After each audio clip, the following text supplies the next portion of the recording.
Okay, so in this example, we're being asked again to verify the identity, and we're going to have to use the double angle formula. So again, this will be our third example. All right, and just keep in mind there are three different variations when dealing with the double angle formula for cosine, and that is because of the Pythagorean identity. So in this third example, we're going to use the final variation that we haven't used yet, and that's going to be right here. So again, there are three different variations for the double angle formula for cosine, so just keep that in mind, all right? In this example, we're going to be using this variation. All right, so let's get right into it. So again, when doing these problems, you want to make sure that you're only manipulating one side.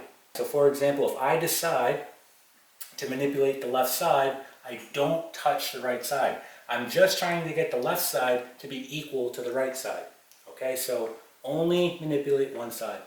Now in this particular example, just looking at it, the right side looks a little bit easier. So I'm going to work on the right side and I'm going to leave this as is. So again, my goal is to get the right side to match the left side so that I can verify the identity.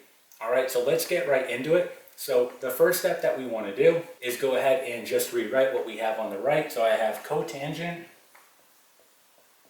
theta. And then if you look at this second part here, cosine 2 theta, well, that is going to be the double angle formula which we have right here. So what I'm going to do is I'm going to replace it with 1 minus 2 sine squared theta. So times 1 minus 2 sine squared theta. Okay, my next step, I'm going to distribute. So I'm going to distribute cotangent theta to both of my terms here. When I do that, I get the following. I get cotangent theta, and then I get minus 2 sine squared theta, and then cotangent theta. All right? So look at the left side. I have the cotangent theta right here, but this part we need to work on. Right, so think about how we can do this.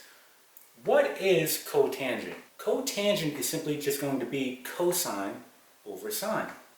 So I'm going to rewrite this part here. So for example, just rewriting, I get cotangent theta minus 2 sine squared theta.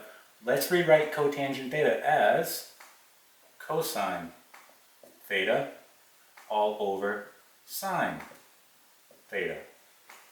And now you may see what happens here.